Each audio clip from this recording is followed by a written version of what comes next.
Terwijl hierachter gezongen werd, traden ook Romano en Rinske op. Bijzonder is, hij is Braziliaan en zij is Friesin. En wij volgden hem vandaag.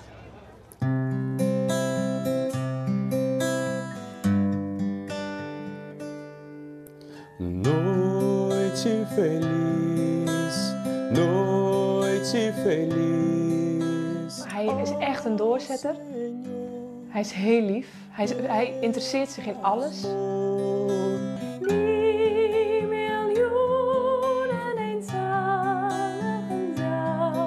Rinske is echt een lief vrouw. Die houdt rekening met iedereen. En eigenlijk is hij echt een goede mens. Die staat klaar voor de wereld. Oh Jesus, dorme in paz, oh Jesus.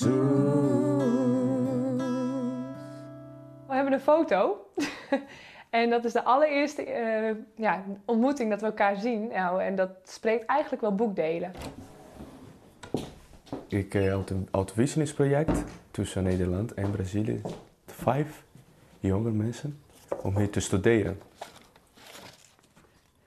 Dit is hem. De eerste keer dat we elkaar zagen. Als je onze eerste foto ziet, we zijn echt naar elkaar te kijken. En dit was echt voor mij een magisch moment. En ik kon bij hun logeren voor de 11 maanden. Ze hadden daar zo'n mooi meisje van 20 jaar. Toen is hij teruggegaan. Heb ik hem 9 maanden niet gezien. Hebben we elke 2 dagen belden we. Dus we hadden ook torenhoge rekeningen en alles. En toen kwam hij hier en toen kwam hij hier studeren op het hbo. Dat is allemaal gelukt. Ik ben een software ingenieur. In Nederland, ik ben gek op boerenkool, stamppot, gehaktbal. Ik vind alles lekker. 2 juni dit jaar zijn we getrouwd. Mijn schoonouders zijn speciaal overgekomen en mijn zwager. En nog een vriend uit Brazilië. En dat was echt een geweldige feestje. Ja, dat is helemaal perfect. 2 juni, deze jaar. Het was een ecumenische dienst. Dus hij is katholiek, ik ben protestant. En we hadden ook een dominee en een pastoor. Het was geweldig. Sometimes love can come and pass you by. Ja.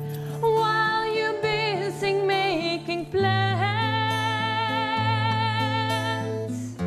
Suddenly it hits you and then you realize it's out of your hands.